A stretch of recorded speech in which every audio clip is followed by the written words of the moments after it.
The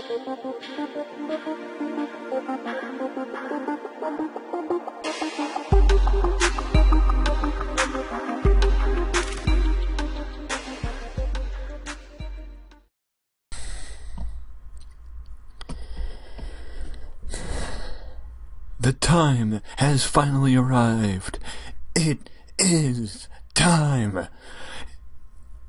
The date is Wrestlemania.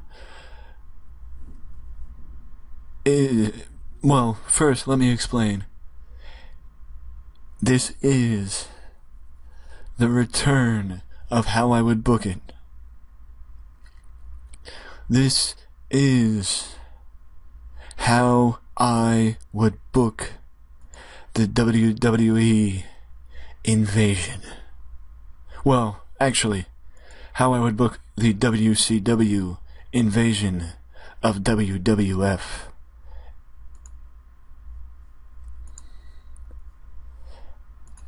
And, brother, it will be the biggest Wrestlemania. I mean, it will be the biggest Let's Play series. It will be the biggest of anything I've ever tried to do. As you see, and like every show beforehand, I have had issues, but this is one of the first times that I've actually seen something positive happen as an incident, and as long as DDP's not a negative influence, it is a positive thing for Rhino to be taken under the wing of Diamond Dallas Page. Before I get started, I just want to say this, that I have things set for the Gimmick Battle Royal that is set to take place tonight, and took place at WrestleMania 17. But also I just want to say that because of the backstage rating and how this game works, the backstage rating does affect basically everything, if not everything, I put on this show. So if WrestleMania does not do as good as it should have done, or some matches don't do as good as you thought they would, then that is because of the backstage rating, and thus far I can honestly tell you that I don't have a clue how to change it. Or if you can. But what I can say is this, that the angles have been good. The angles have been great in some cases, so it's just the matches that get affected. If I can figure out how to change it, then I will, because the backstage rating will improve as the time goes on. But with the fact that I'm gonna be jumping right into the season and the invasion storyline a month before WWE, before they actually did in the WWF, things need to be the best that they possibly can be, so it doesn't hold us up. And I'm just fair warning and a little bit of a disclaimer. It is very possible that we start off on the wrong foot with this because of the idea that because of the poor backstage rating, and as the year goes on and more people either come in or join us, or somehow are affected by this, then we will... It made sense in my head. All I'm saying is, if I can fix it and make it where it's not a non-factor, I'd prefer that. But if I can't, I'll just fix it the same way I normally do, and that's by just letting time take its place. Because it will get better with time. And this, my friends, if you can't tell, is the 15-man over-the-top rope gimmick battle royal. I'm gonna stick it on the pre-show for right now, because I actually have to go in and change some people's gimmicks.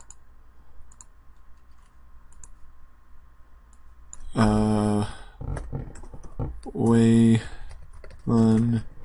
Mercy. I know I'm reaching with Waylon Mercy, but also he's technically not supposed to be active, because if you see, an injury was supposed to permanently take him out of the ring. One half of the Beverly Brothers with Bew Beverly. Where's his other brother? Who knows? Here he is. Earthquake.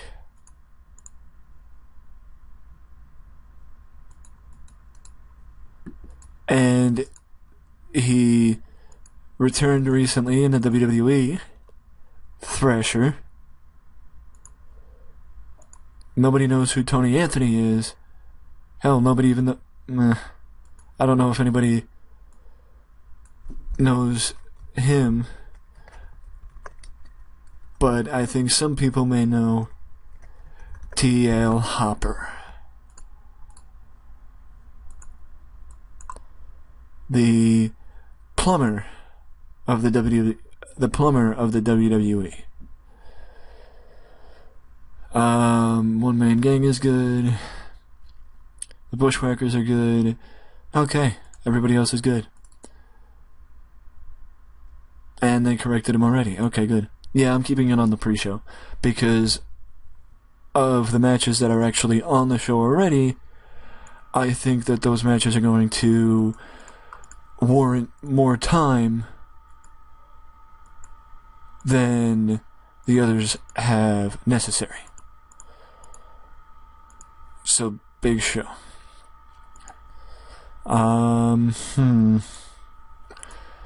Okay, I'm actually going to not follow suit with the real WWE in everything, which is actually the reason why I'm booking WrestleMania, because there were some things that happened at WrestleMania that I didn't agree with and wanted to change.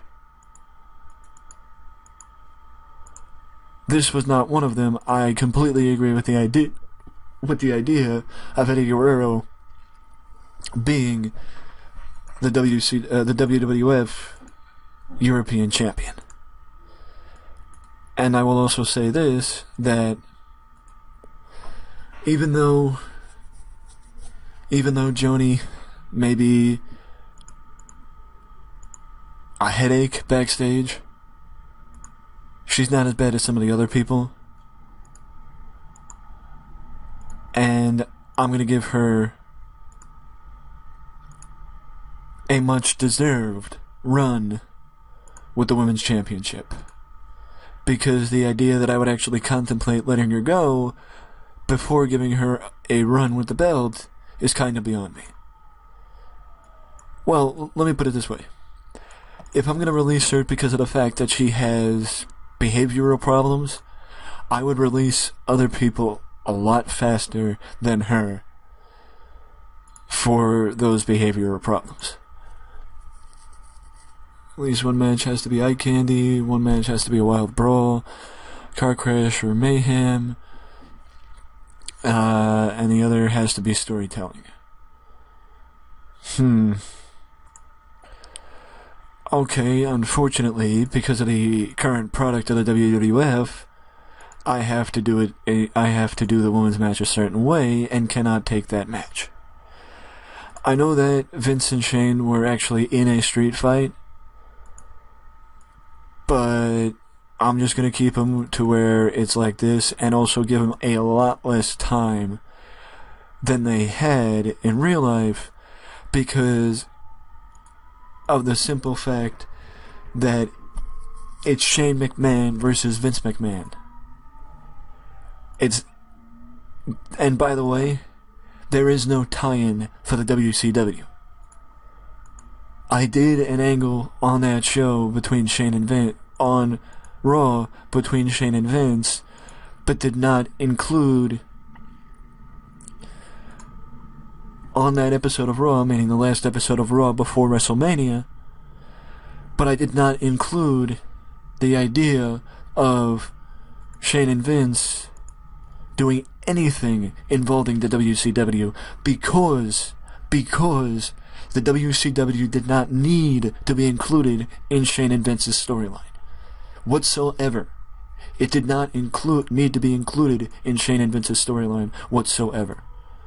And I will say this, that I'm giving The Rock and Austin 30 minutes, and I'm ending it without any involvement from Vince. Even though I did thoroughly enjoy the two-man power trip, logically, it doesn't make sense whatsoever. And I know that normally I start the Let's Plays with a background video and all that stuff, but to say that you guys need a background video for this particular series, that would be beyond me. Because how could you actually need a background video? How could you need a background video for this? It's freaking WrestleMania. I mean, it's freaking it's the invasion. The amount of people that have actually tried to book the invasion, the amount of people that have talked about the invasion. And also, if you're one of the many people that actually look at the website as well as YouTube, then you would have seen, which I will also link in the description, that over the past couple of months I have actually put together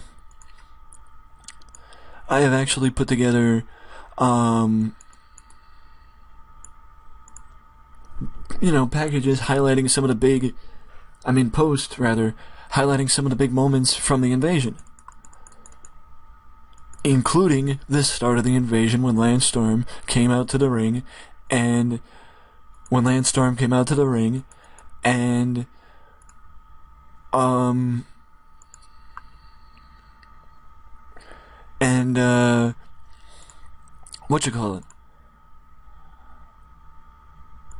don't ignore that.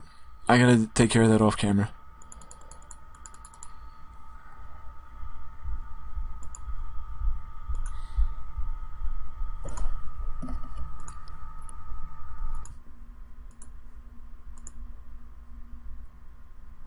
And, well, sorry, I lost my train of thought. But, oh, that's what I was talking about.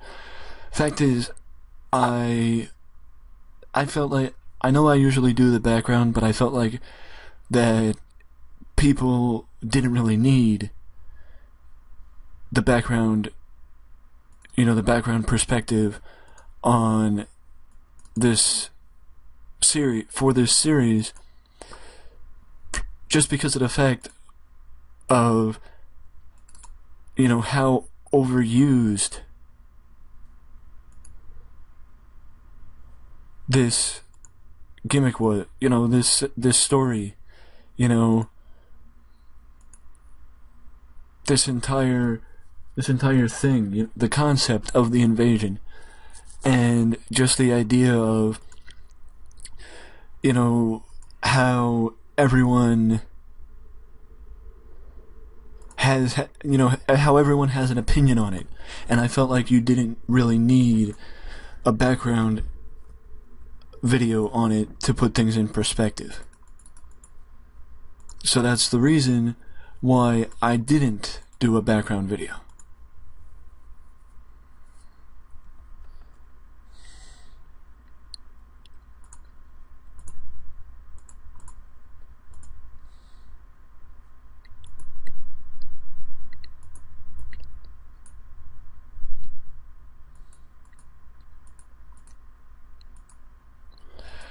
I also know from experience that there are going to be some people who are going to be pissed off at me for not booking them tonight.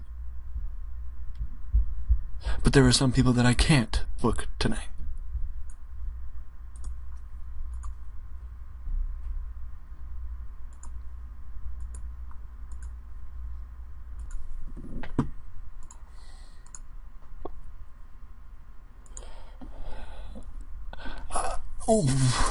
What I did was basically I cut off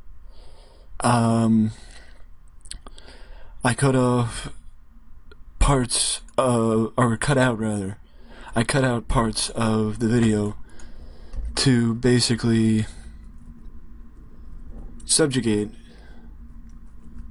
the time on the video, because I want to occupy the time in a different way. And yes, subjugate is actually a word.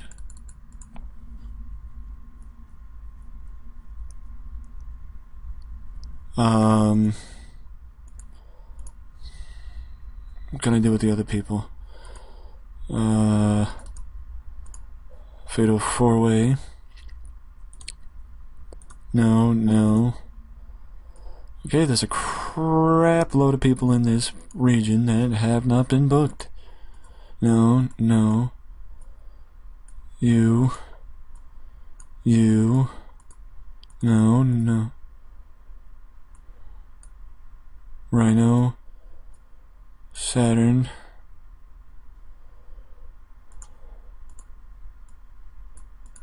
The reason for this is because the game makes it where it's next to impossible to actually not use everyone on the season finale, otherwise they're going to get pissed off. So what I'm going to do is actually go against what I want to do, because I don't want to have completely random and pointless matches on WrestleMania, or more than one, so I'm just going to go right into WrestleMania 17. And it's official, Jim Duggan is the winner of the Gimmick Battle Royal between 15 of the top legends. Well, 14 of the top legends and Headbanger Thrasher.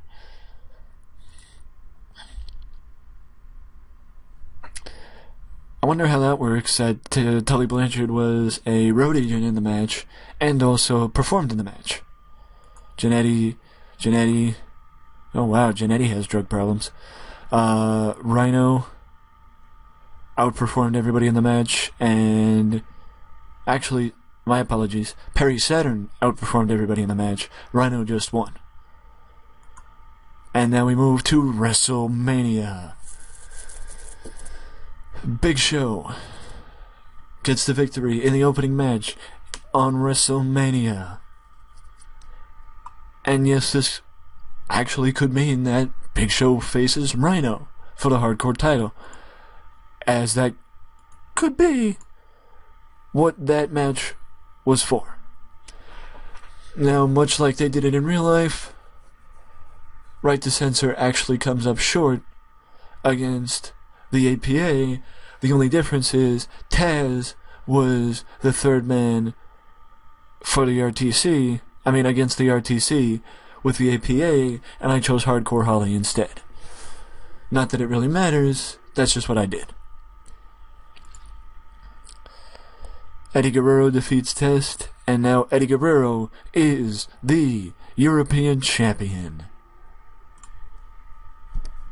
Yep, Eddie Guerrero still has drug problems. Damn it.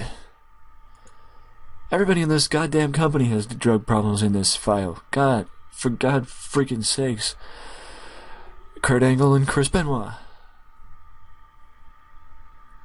Then again, Eddie Guerrero really didn't have much of a big part in the invasion. So maybe sending him away wouldn't be a bad idea.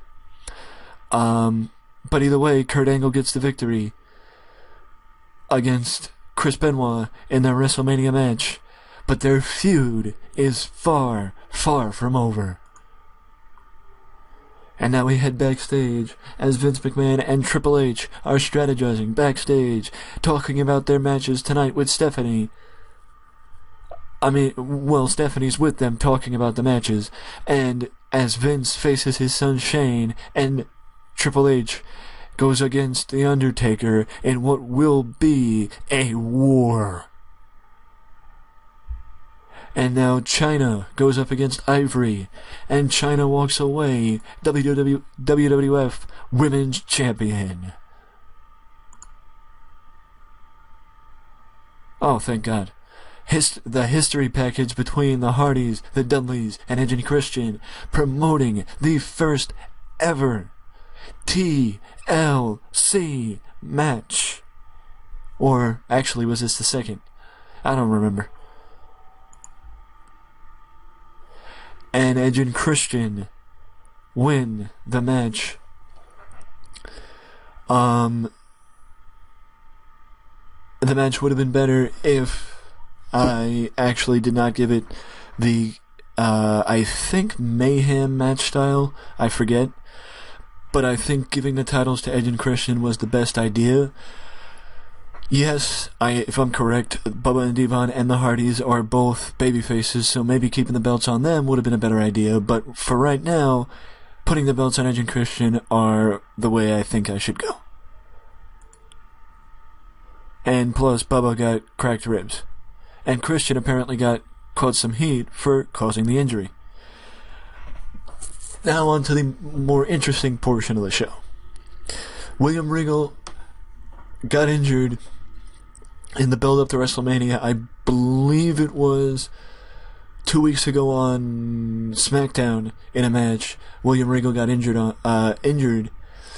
and because of the extent of the injury, I don't remember what injury it was, but because of the extent of the injury, Regal is unable to compete tonight in his scheduled match against Chris Jericho. So instead, in an abuse of power, he brings Dave Taylor in to take his spot. Where Dave Taylor was? Dave Taylor was actually down in developmental as a trainer. What relevance does Dave Taylor have to this? He's one of William Regal's good friends, and has been one of William Regal's friends for a very long time, and so Regal says, if I can't get a title shot, one of my friends will take my place, and that friend is Dave Taylor. Well, he builds up Dave Taylor, going over Dave Taylor's achievements over in the UK with, I believe the company is the Championship Wrestling Association. I forget the name of the, I want to say British company, but I don't remember, from the early 90s, that Otto Wanz ran. If you know the company, if you know the name of the company that Otto Wanz ran in Europe in the mid 1990s and the late 1990s, let me know down in the comment section below, because that's the company that Dave Taylor worked for. But either way, William Regal builds up his friend as Dave Taylor walks down to the ring with him for the match against Chris Jericho.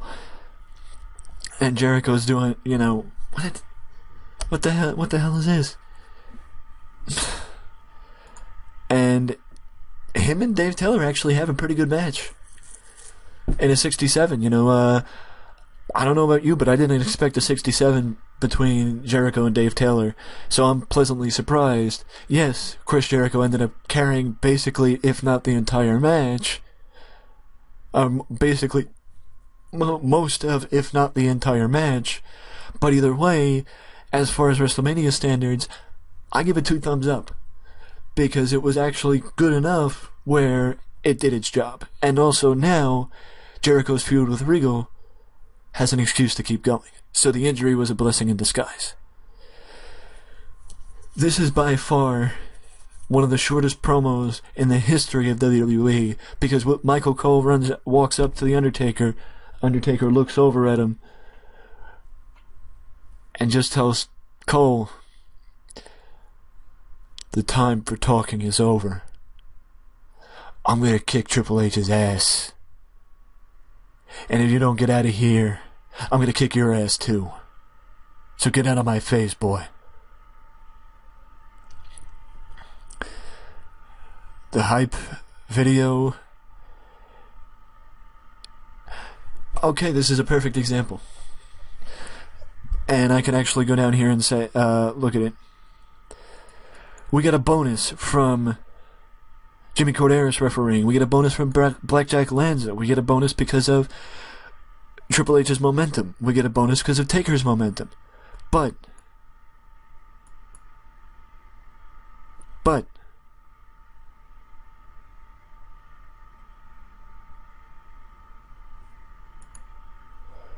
because of the low locker room morale, and it affecting both these guys, and also actually because of the poor chemistry between Paul Heyman and Jim Ross, which I disagree with. They should have some chemistry, considering they work together in the WCW, and Paul Heyman has gone on record to say that he learned a tremendous amount from Jim Ross and has heavy respect for Jim Ross.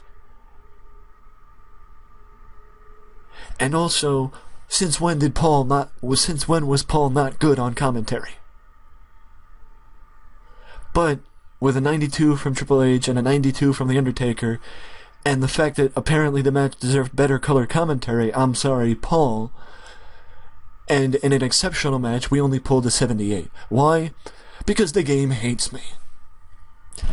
And I guarantee you, we're going to see the same thing between The Rock and Austin. And this is also the reason why I only gave it 12 minutes, because of the fact that, number one, Vince is in his 50s, Vince would be in his 50s, and also, it's a match between Vince McMahon and Shane McMahon. There is no reason why it should go 20 minutes. Because it isn't about WCW.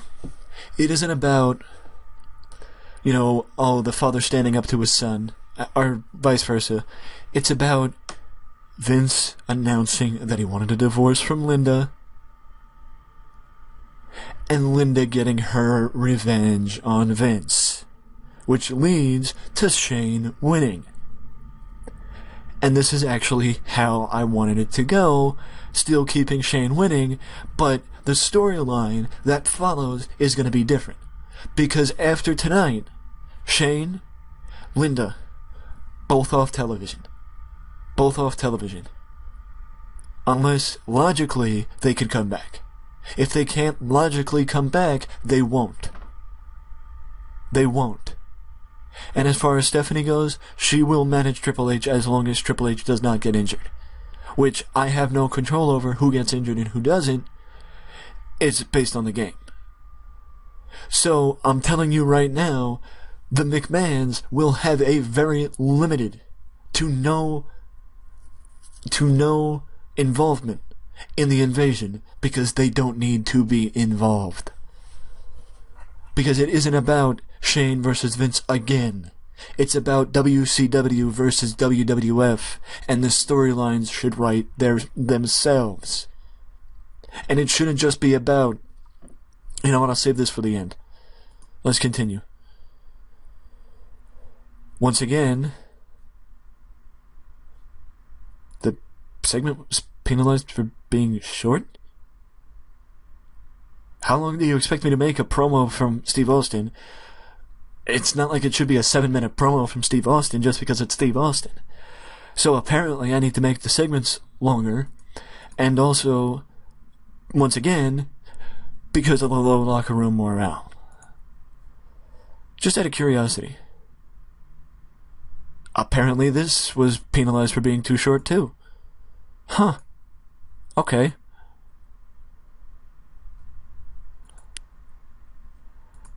Being short and a low locker room morale. So I'm just gonna say it right here. The low locker room morale could improve, and it may improve, either by me turning something off and changing something with the game, because I feel like it shouldn't affect it as much as it does. And also, apparently, I need to make my segments longer. But also, imagine if those two things didn't affect this segment, how much better this segment would have gotten, and also, probably how much better this show would have been. Because also, let's look at this match. The main event. Once again, a 78. Why does this piss me off? Because Paul Heyman should be one of the best color commentators in the game. Because color commentary is about being able to talk. And also, the fact that both Steve Austin and The Rock got 100 in-ring performance bothers the hell out of me. And yet the match got a 78. Oh, the low heat, poor, low locker room morale, low experience. Bullshit. Because I also know that okay, fine. It wasn't just that, it was also Steve Austin holding back a little bit. But the fact of the matter is, I know the reason why I didn't get in the 80s is because of low locker room morale and it affecting both guys. Point is, the low locker room morale screwed me out of a solid WrestleMania. And that's why I kept pushing the low locker room morale, because I knew it was going to push me. It was going to screw me out of a good WrestleMania. Why didn't I check it beforehand? Because I don't know if you can actually turn it off. Actually, I think you can. I just thought of how. So in the next video, I will have I will actually go about that now. Giving a hug. The Rock giving a hug or praise for a great performance. And I'm going to, you know what? No. Because The Rock actually got an 86 even with all that shit against him. And honestly, I should give it to Kurt Angle because I always give it to the winner. I don't give it to both people in the match. The reason why The Rock got it and Steve Austin is because they both did good, but The Rock got the best angle on the show, and Kurt Angle just got the best match, which, in all honesty, if I didn't book the way I'm supposed to book, then Kurt Angle versus Chris Benoit should have main evented it. Because it would have given me the best WrestleMania possible. So, as you can tell, a lot of these guys were just one-night deals, because they were only here for WrestleMania. And as far as Rey Mysterio goes, and as far as some of the other people go, you will find out how I well, this is why I wanted to save it.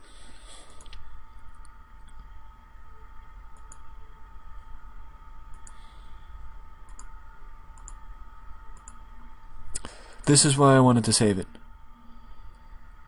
You know,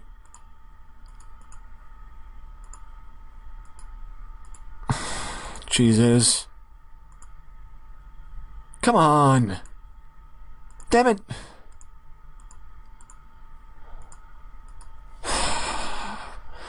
The amount of drug users in this game, in this company, is ridiculous. Is ridiculous.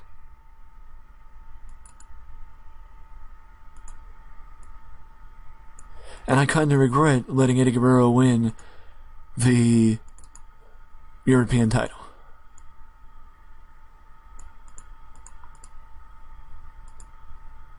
I kind of regret it. Oh, Jesus, I'm not going to give him $52 million.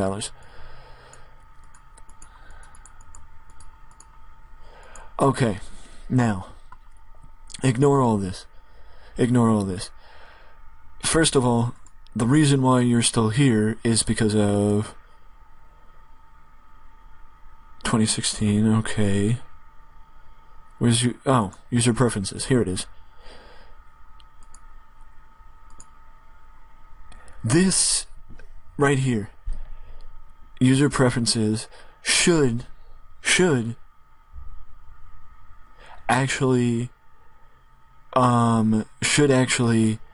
basically cancel out anything that TEW, that they added in TEW, in the new TEW. Are you kidding? A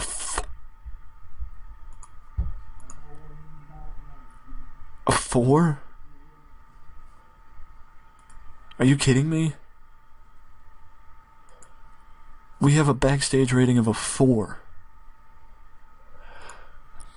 Well, that's nice. We made $6 million in the month of March. That's a good thing. Basically, what I did was I went here and I pretty much turned off everything. Turned off everything that they added in this game, because right now it should be that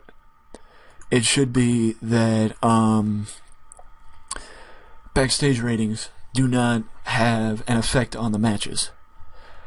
Because well, look, it's like this. Well, I'll go through this as I talk. It's like this. I think that...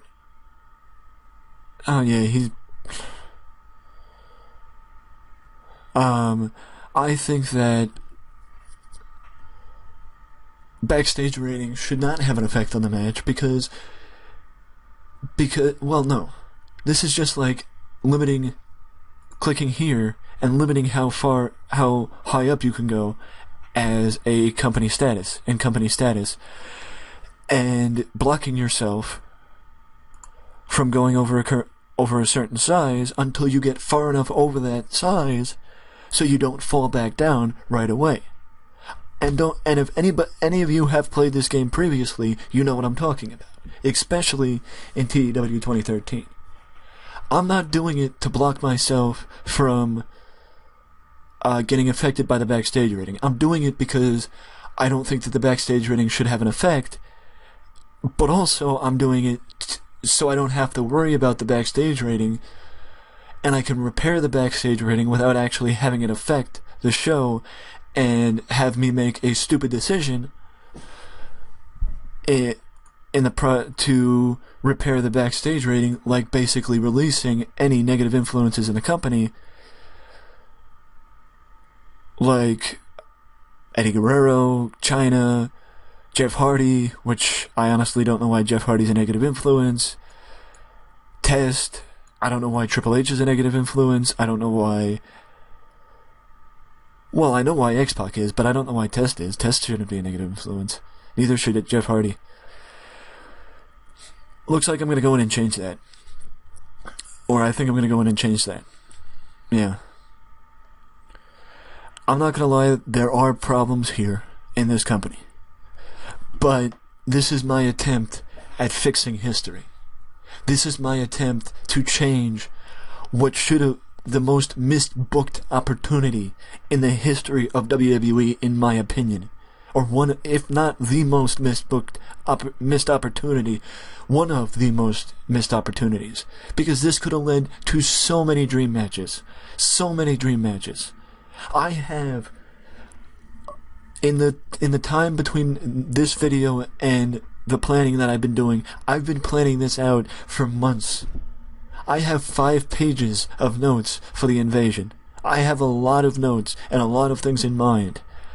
And as I mentioned in a previous video, things change in this series. Because I will not stop booking this series as long as you people, you guys and gals, keep watching. Because I have a lot of ideas for this series. And as long as you keep watching, I'll keep booking. It doesn't matter if this series stays around for 3 years or 4 years. I have enough booking in mind that I could probably keep going for 3 or 4 years. As long as you guys stay interested, I'll keep booking. That's where it changes. Because this, how I would book a series, is not going until WrestleMania 18. This series will end when everything is done.